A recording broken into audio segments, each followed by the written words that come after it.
मंगल भवन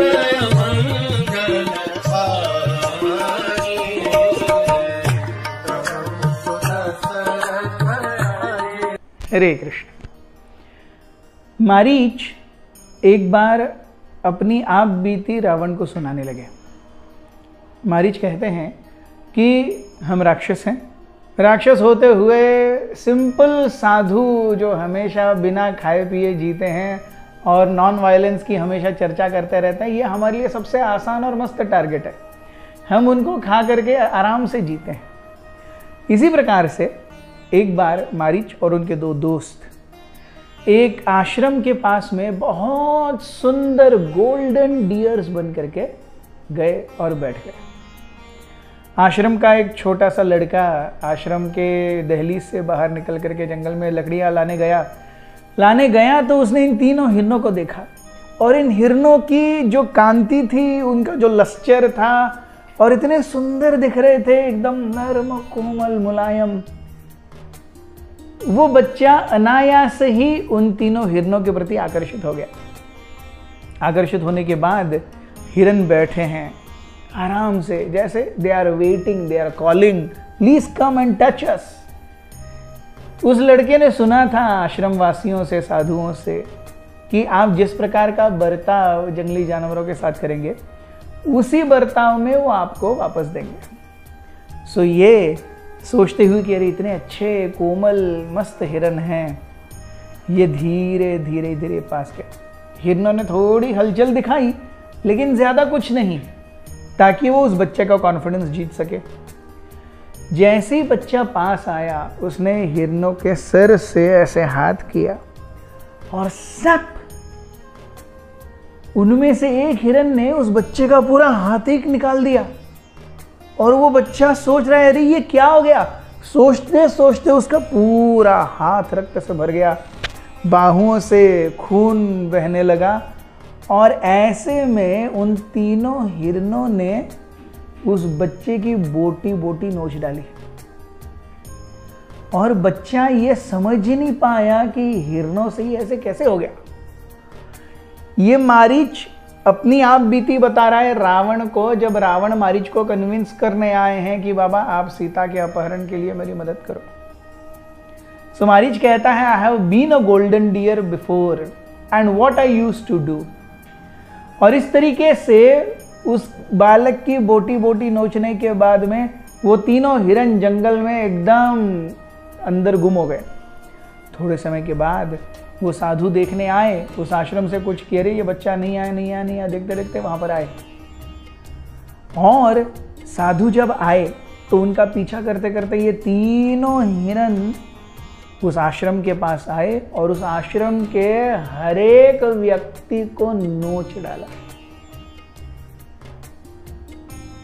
ये ऐसे हिरण थे जो दिखने में बहुत सुंदर थे, नर्म थे, मुलायम थे, सुनहरे थे, लेकिन उनका जो चरित्र था, उनका हाव भाव था, उनका मोडस ऑपरेंडी कि अरे किसी भी आगंतुक को अपनी ओर लुभा करके बाद में उसके चीथड़े उड़ा दो। मारीच कहते हैं एक बार जब वो जंगल में आए थे, इसी प्रकार से घूमते घूमते सोचते कि अरे कब कौन सा एक सिंपल सा व्यक्ति मिलेगा।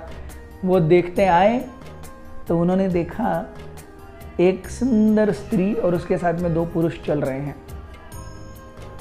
और मारीच देखते हैं और देखते ही पहचान गए कि ये राम हैं।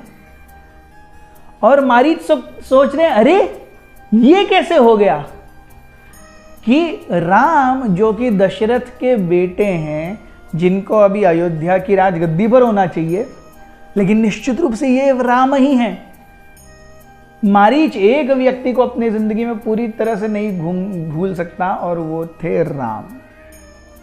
बिकॉज जब विश्वामित्र राम और लक्ष्मण को लेकर के क्या कहते हैं असुरों से अपने यज्ञ को बचाने के लिए गए थे, तो मारीच को अच्छे से दूर भगाया था राम ने ही। एंड दैट वो जो चोट थी मारीच की, वो कथा हमने सुनी 2 एपिसोड्स पहले, वो मारीच अभी भी नहीं भूले थे। तो मारीच देखते हैं Ram Lakshman Sita, and how can this be, but this is what it is. और मारीच देखते हैं राम को कि अरे ऐसा कैसे हो सकता है। फिर भी मारीच ने सोचा कि this is a good time to take revenge, ये एक अच्छा अवसर है रिवेंज लेने का।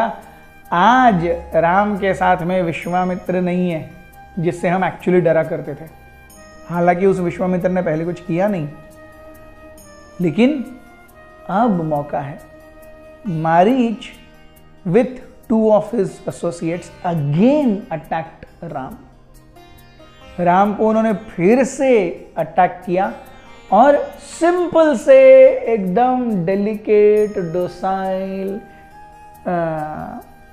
स्वर्णिम हिरणों को अपनी ओर एकदम जैसे एक सांड अपनी ओर एकदम पूरा जूम करके आता है, वैसे देख करके राम समझ ही नहीं पाए क्या हो रहा है। लेकिन जिस गति से ये तीनों हिरण आ रहे थे, राम ने पक्का जान लिया कि इनके मन में सब कुछ ठीक नहीं है। उन्होंने तुरंत 3 तीर निकाले और 3 तीर निकाल करके ऐसे प्रत्यंचा चढ़ाई, और जैसे ही मारीच ने राम को कोदंड पे तीर उठा करके प्रत्यंचा चढ़ाते देखा, मारीच ने उधर ही ब्रेक लगाया, because this is what Marich can never forget. And Marich wanted to run, इसी में स्नैप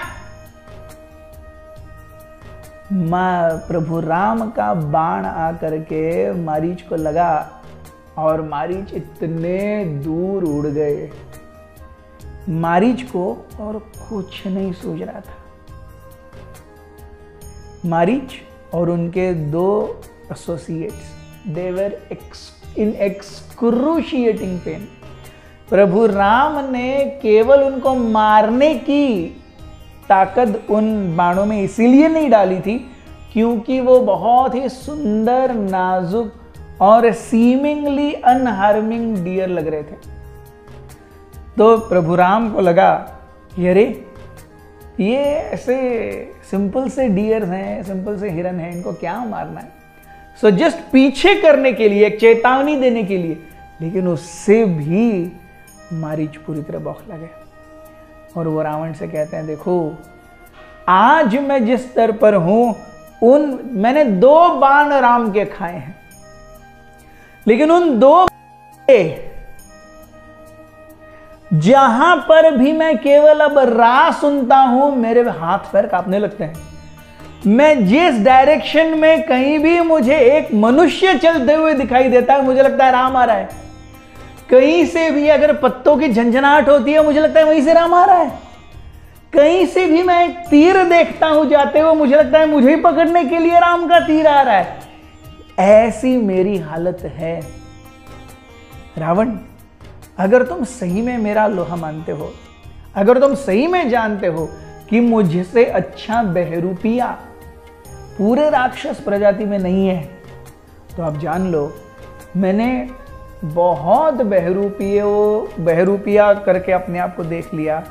राम आपको जिंदा नहीं छोड़ेंगे। Ram knows exactly who you are and why you are coming. So एक ये जो इच्छा है अपने मन से सीता को पाने की, छोड़ दो उसे, तुम्हारे पास क्या कमी है। Thank you very much. Hare Krishna.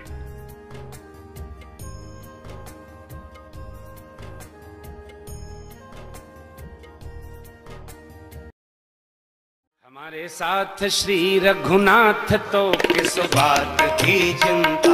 हमारे साथ श्री रघुनाथ तो किस बात की चिंता। शरण में रख दिया जब माथ तो किस बात की चिंता। शरण में रख दिया जब माथ तो किस बात